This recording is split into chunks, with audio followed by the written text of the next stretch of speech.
Class is in session. Make sure you give me your undivided attention. So we're going to talk about how to sue these debt collectors, because I want to help you sue these debt collectors. I want to help you get to the bag. So make sure y'all give Professor Benjamin your undivided attention. So my school is different, or my class is different, because we actually help you get to the bag. We're not going to give you all that debt and depression that these colleges give you. We're going to help y'all get that racks and relaxation. So if you take action on what I'm saying, you follow my instructions, you're going to be good. So we're talking about the FDCPA. If you don't know, that's a Fair Debt Collection Practices Act. 15 USC 1692, as you can see over there, hopefully on the board. So number one, I want y'all to understand, do not be a slave to a template. What do I mean by it? I get so many people, like as far as clients, people in my DMs talking about, Michael, what's the perfect letter to get this deleted? What's the perfect letter for XYZ? What's the perfect letter?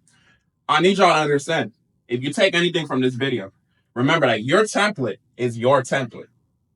What do I mean by that? Your template is the situation that happened. I might speak with one client, maybe they fell on hard times. I might speak with a different client. Maybe they didn't fall on hard times. They just finessed the system and just didn't pay the debt. You know what I'm saying? So when we talk about, just as a general thing, when we talk about suing debt collectors, we're suing them not because of the not response, because FDCPA technically doesn't say, they have to respond. We're suing them on the basis of what we're going to talk about, some of these violations. Unfair debt collection practices, invading your privacy, not marking your credit report when you dispute, things like that. So I want to talk about real life examples. We're going to talk about Destiny and Jamal. I changed the names of my actual clients. So let's get straight to it. So client one, I want to talk about Destiny's mistakes because I don't want y'all to do what she did. So Destiny, she DM'd me on IG. She was basically saying that she had a third-party debt collectors, because I made a post saying if you have debt collectors that's holding you back from business funding, go ahead and contact me. So she DM'd me, and her situation was that the debt collector was calling her while she was at work, right? Because she told me that she was receiving phone calls. She picked it up sometimes. She didn't pick it up every time. And my first question to her, I said, did you record the call, right? She said no. I said, okay, did they call you at work? Right? And then she said, yeah, it was during work. She said sometimes she answers, sometimes she doesn't answer. But my main point of what I was asking her is, if we're going to get a violation, we have to have the call recorded, right? So record the damn phone call. So the mistake she made, she didn't record the call. So this violation right here, the fact that she was called at work, I need y'all to write down 15 USC 1692 CA3, right? That's a terrible 3, but it is what it is. So 1692 CA3. Go look at that specific part in the FDCPA. It says if you're at your place of job, right, your employment, whatever, if they call you, that's a violation. How do we get the violation? We record the damn phone call. Don't be like, oh, what if, this, what if this? What if it's for people that don't get money? If you want money, you're going to record the call and you're going to get the violation, right? So that's number one, right? So we also had Jamal. So Jamal contacted me.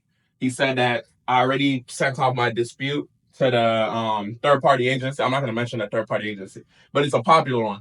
He said he sent off his dispute. I said, okay, cool. What happened? Because I'm in the position of, I want to help him draft up the lawsuit so he can go get the money. So Jamal told me that he sent the letter and nothing happened. And I said, like, what was their response? He said that they didn't respond, right? And then I asked him, this is a very important question I asked him. I said, did you pull a new piece of your credit report? And then he said, I haven't looked at my credit. I said, what you need to do is, first of all, you got to have proof that you sent them the letter. So you want to send it certified. He didn't send certified. So I told him to redo it. Send it certified that you're disputing the debt, right? You got to have proof of that. Have proof that they received it, and then pull a new copy of your credit report. If you pull a new copy of your credit report and it doesn't say that the consumer disputed the debt in the notation, what is that? That's a violation. What is that? That's a violation of 15 USC 1692 E, the number 8. So those are two simple violations that I just gave y'all. Y'all got to understand, when you look at it like in terms of like a business model, getting money and all of that, The debt collection industry is huge. They're constantly harassing people, but people don't know what to do with it. So I help people with these violations.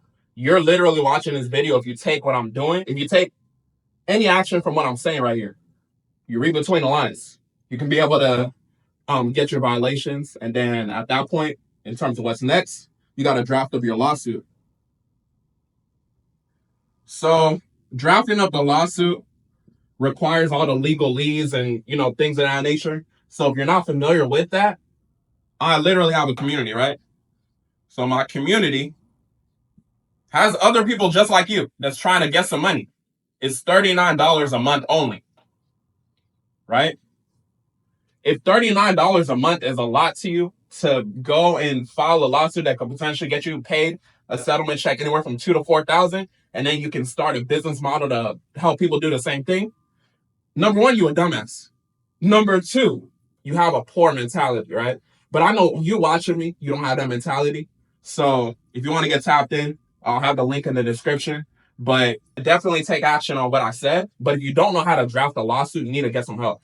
Go get with an attorney or get with someone like me that actually knows how to do it. So with that being said, if you ain't taking nothing from this video, remember, you got to invest in yourself.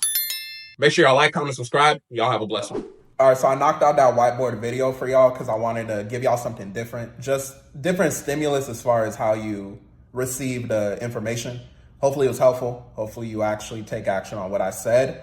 Again, obviously, if you do need that accountability, if you do need that step-by-step on how to actually present the case and file the case, we do have a $39 a month community. You got like-minded individuals that are looking to do the same thing. So, what's $39, So you can tap in, like I said. And then y'all let me know below too. If you like the whiteboard video and you want me to do more, I can. I just want to make sure I'm delivering the best value to y'all as possible.